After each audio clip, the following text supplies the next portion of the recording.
Chapter 10. Viral Morality. 300 billion views.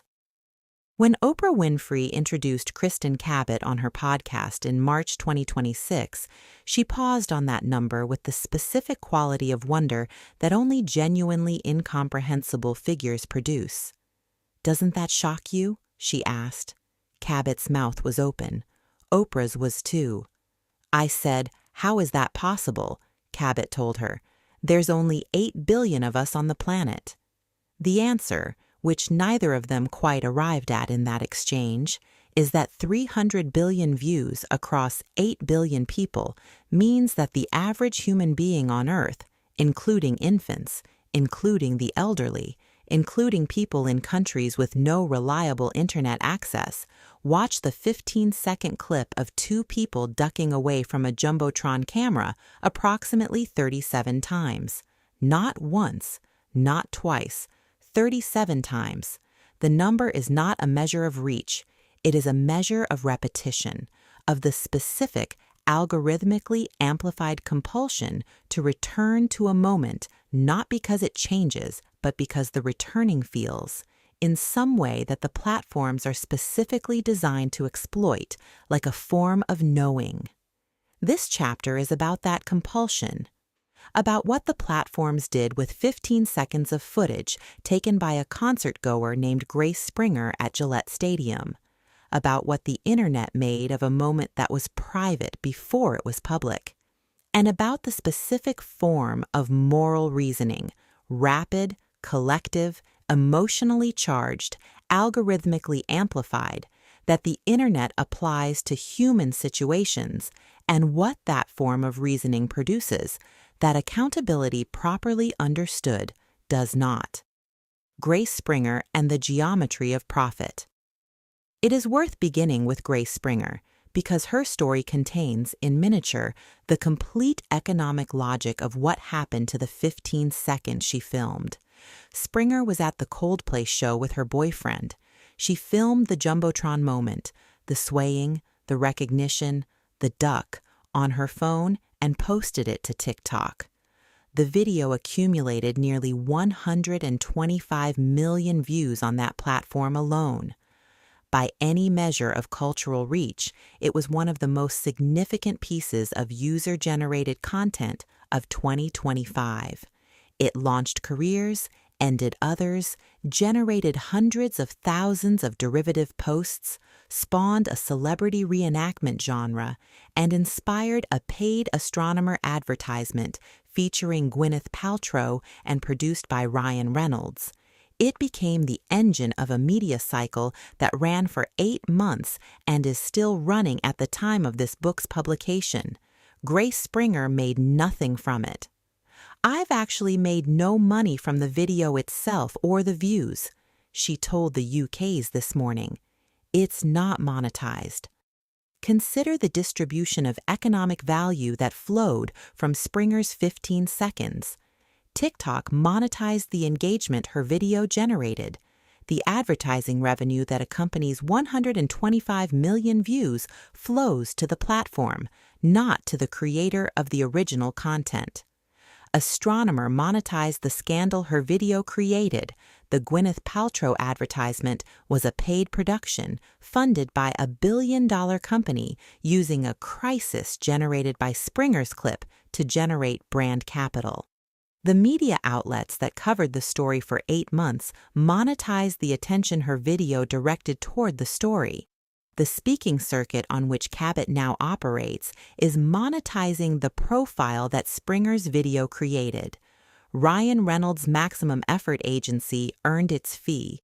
Oprah's podcast earned its listenership.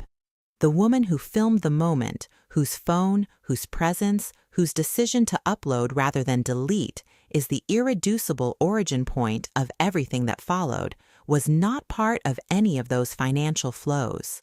She made nothing.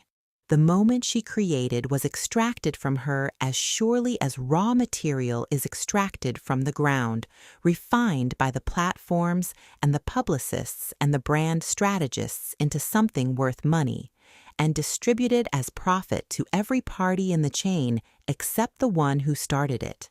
This is not a complaint about Grace Springer's situation specifically.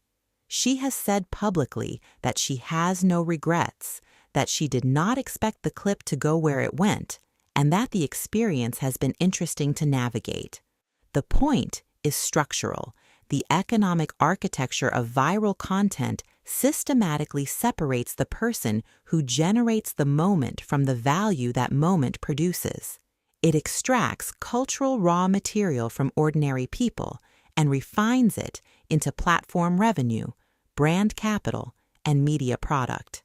And it does this with a thoroughness and a speed that leaves no room for the original creator to understand what they have set in motion before the motion is already well underway. The algorithm that chose this.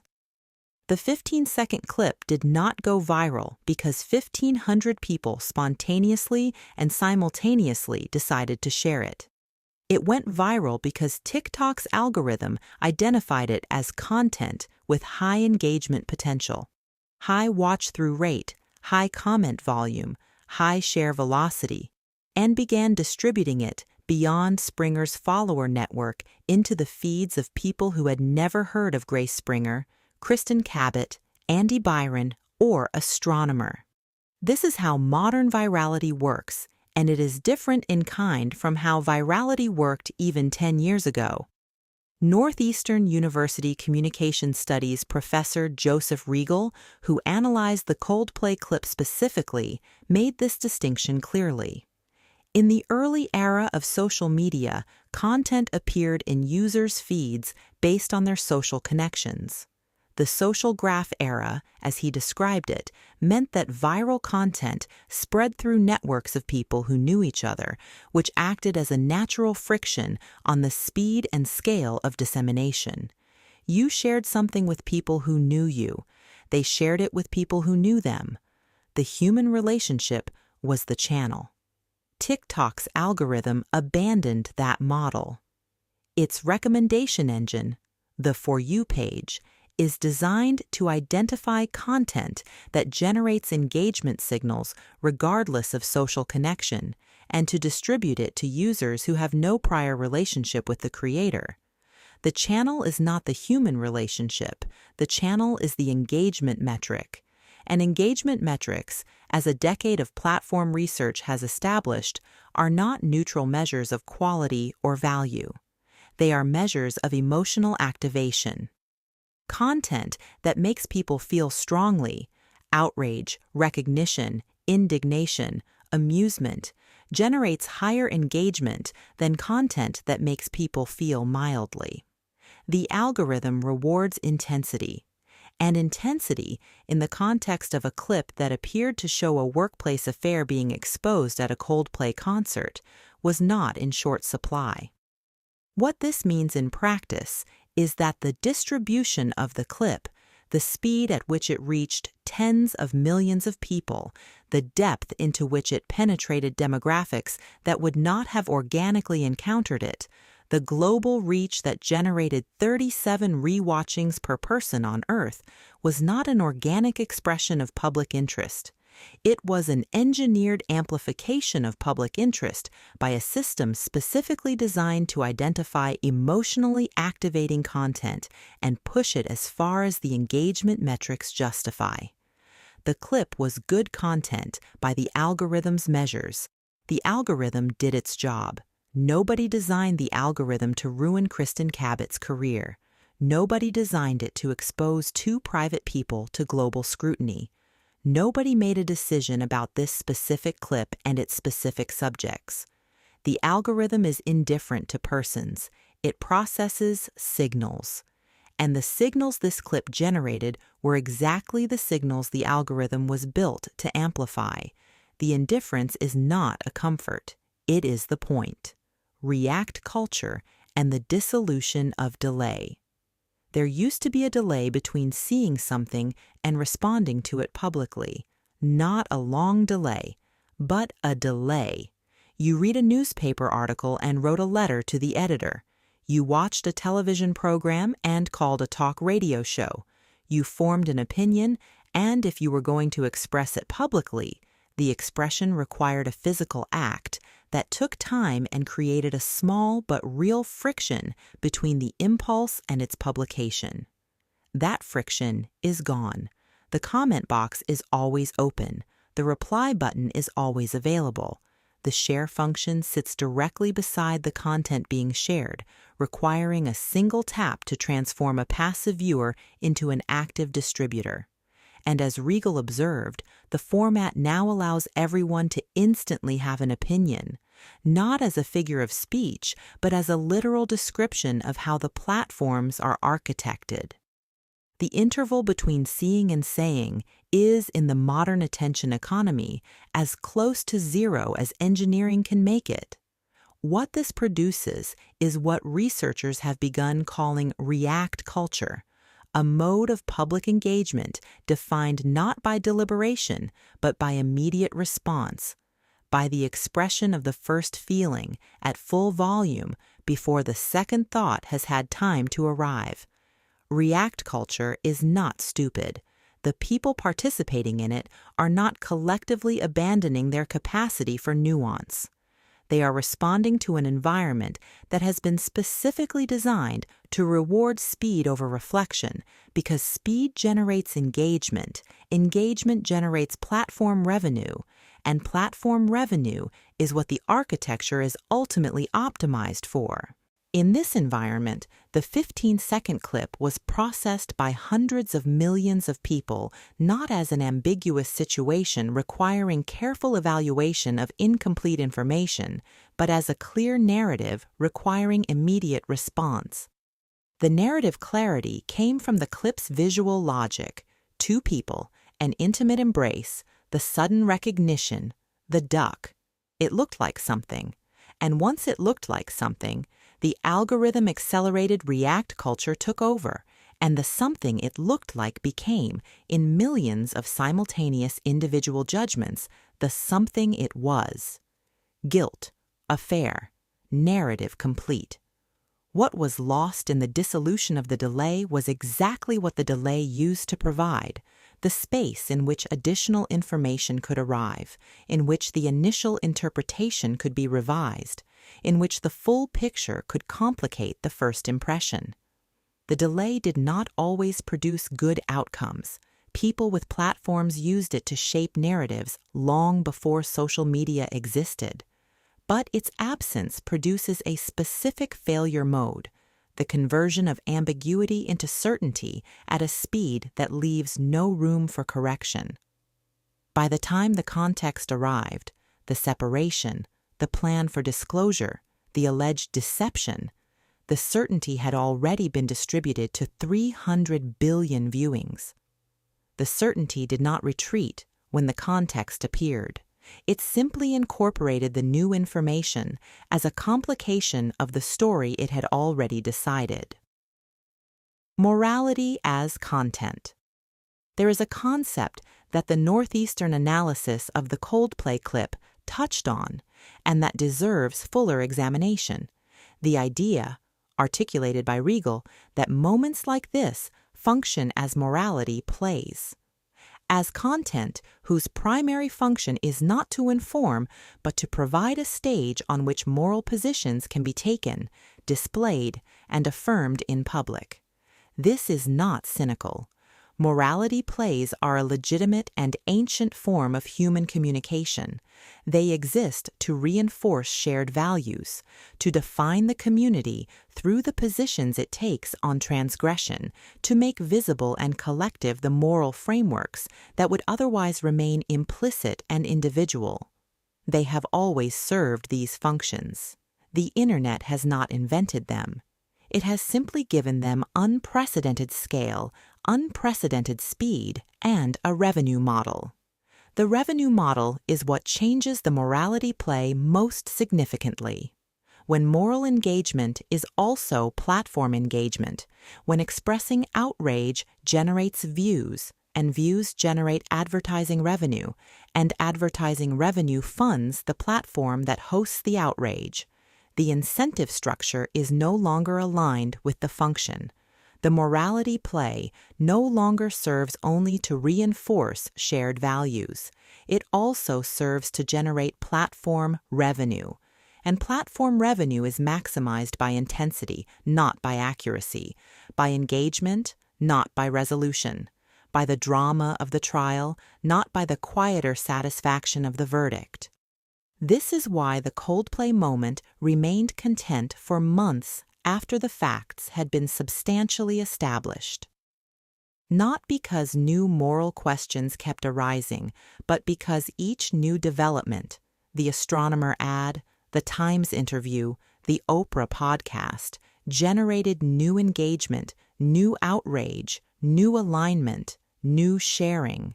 The morality play did not end when the moral questions had been addressed. It continued as long as it continued to perform, as long as it continued to generate the emotional activation that the algorithm rewards and the platform monetizes. Cabot understood this dynamic when she told Oprah that the 15 viral seconds opened an unstoppable floodgate. The floodgate was not her doing. It was not even Springer's doing exactly. It was the specific architecture of a system designed to keep floodgates open as long as the water generates revenue. The crowd becomes the court. One of the most striking things about the Coldplay story, and one of the things that makes it a useful case study in viral morality rather than just a scandal, is the speed and thoroughness with which the Internet constituted itself as a functioning judicial apparatus. Within 24 hours of the clip going viral, the process was already complete in its essential structure. The evidence had been presented: the clip, the duck, Chris Martin's commentary. The identification had been made: astronomer CEO Andy Byron, Chief People Officer Kristen Cabot. The verdict had been reached: affair, guilt, public interest justified. The sentence had been determined: resignation, public humiliation, the specific penalties that the digital court assigns, which include the transformation of two private people into permanent representatives of a type. The court was not formal. It had no rules of evidence, no standard of proof, no appeal mechanism, no proportionality requirement. It had no judge with the authority to dismiss proceedings that had run their course. It had no sunset clause. Its judgments did not expire. And its participants, the hundreds of millions of people who engaged with the clip, were simultaneously witnesses, jurors, commentators, and executioners, with no procedural separation between any of those roles. What this court produced was not justice. Justice requires the specific conditions that the digital courtroom structurally cannot provide: proportionality between the harm done and the response to it, procedural protections for the accused, a defined endpoint, and the possibility of revision when new information emerges. None of those conditions obtained here. The response to the clip included 50 to 60 death threats directed at a woman who had been seen on a screen for 15 seconds.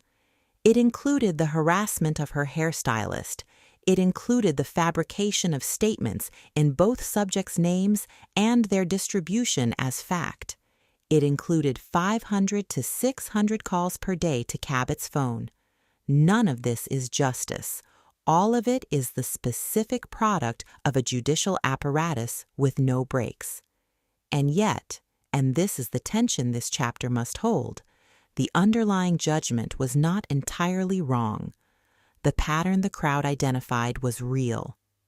The recognition that drove the response was, as chapters 7 and 8 of this book established, informed by genuine experience and genuine knowledge.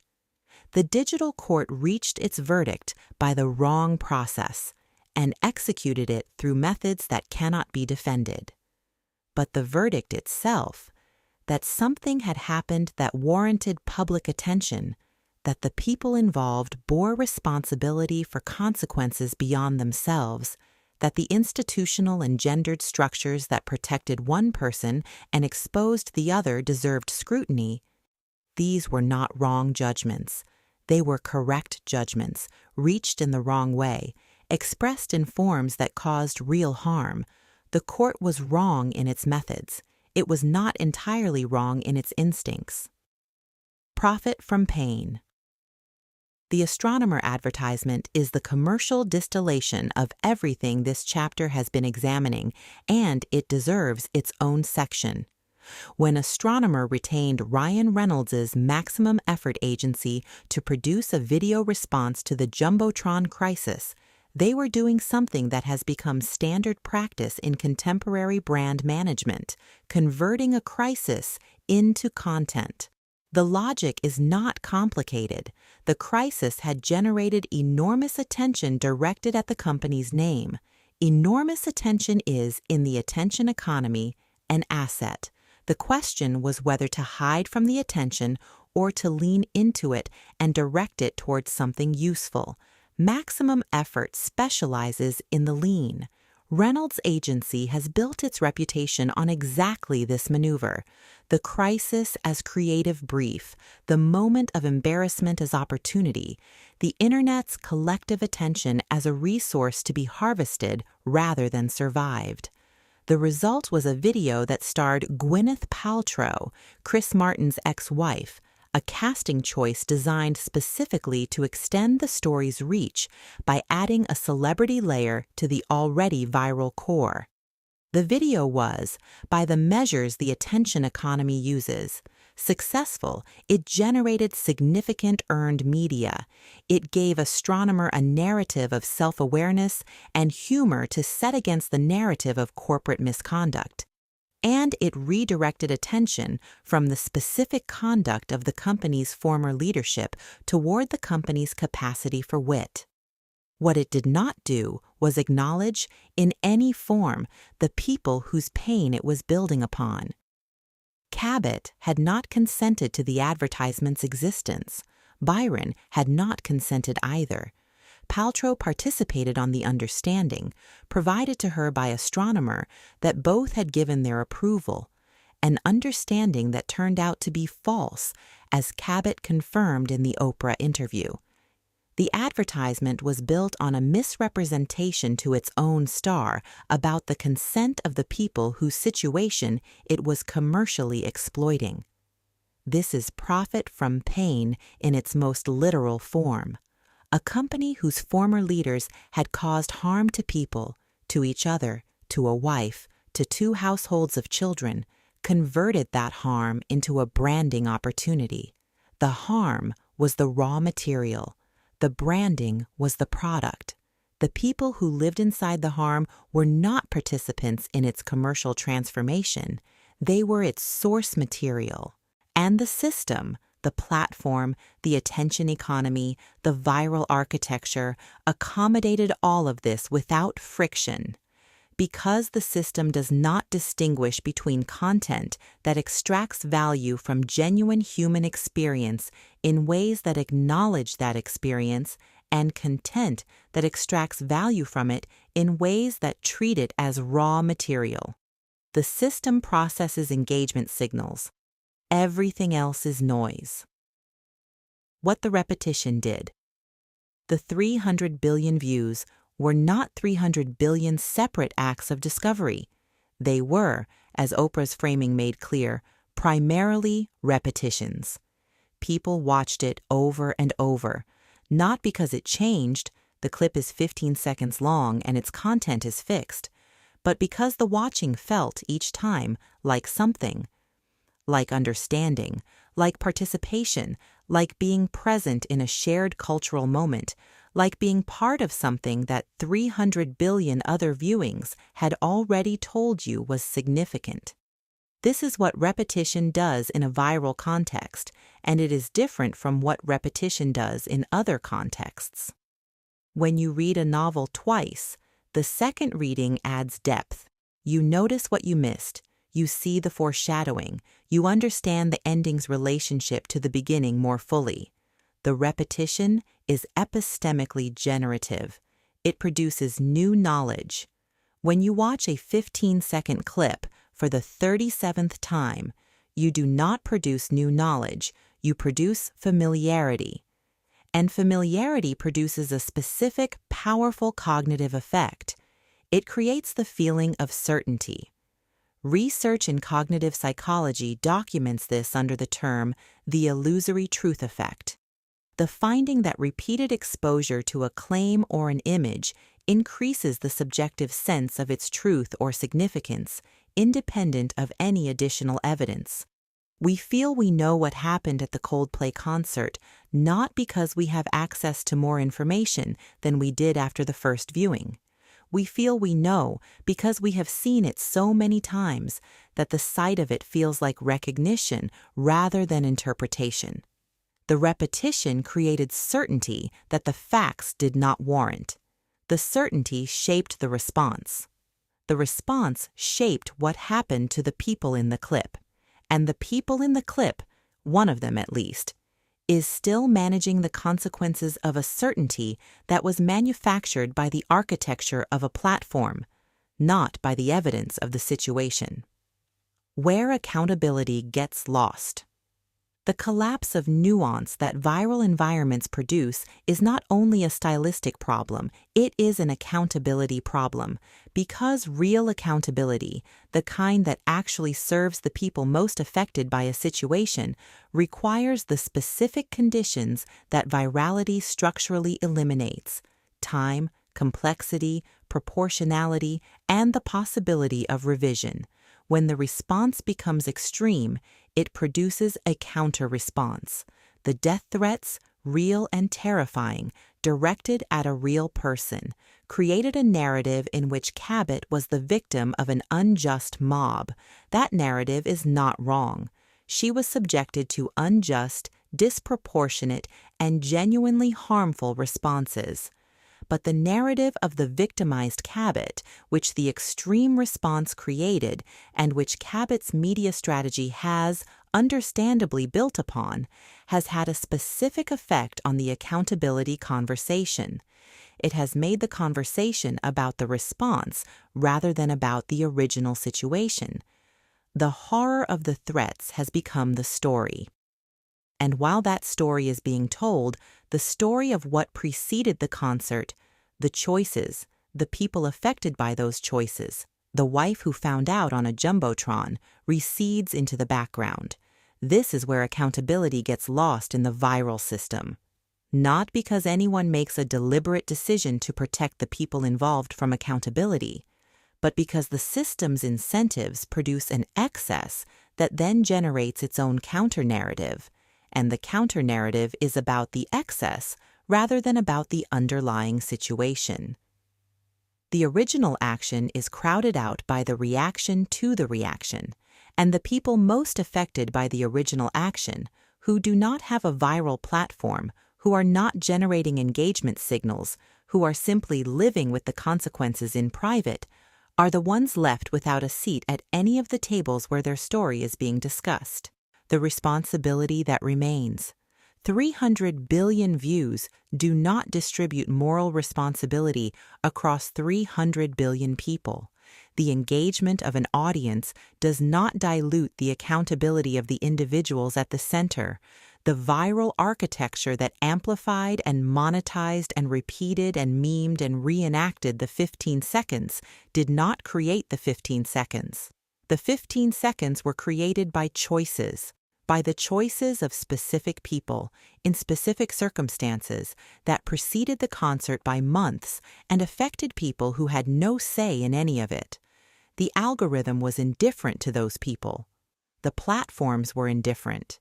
The reaction culture was, in its excess and its cruelty, indifferent to them. The morality play ran its course with the specific insensitivity to individual human experience that collective responses always carry. The advertisement was made without their consent. The speaking circuit was built without their participation. None of that changes what the underlying situation was. None of it distributes the weight to parties who were not responsible for generating it. The truth is not determined by volume. It is not defined by repetition.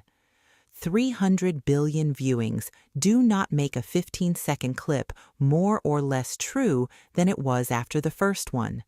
What it does make is much harder to look away from, and that, at its best, is what virality can do. Not produce justice. The digital court cannot produce justice, as this chapter has argued at length, but produce visibility. Force into public view a moment that, in another era, would have remained private, would have been absorbed into the ordinary, invisible suffering of people who had no platform to describe what they were carrying. The visibility was not justice, but it was real, and in a story where the deepest costs are still being carried in private by people who were never given a platform, the visibility, even the brutal, algorithmically amplified 37 times repeated visibility, may be the closest thing to acknowledgement that some of those people have received. That is both the limit and the possibility of viral morality. And it is why this book, which is not a viral clip and does not run on engagement metrics and has no algorithm to amplify it, matters in ways that 300 billion views alone cannot.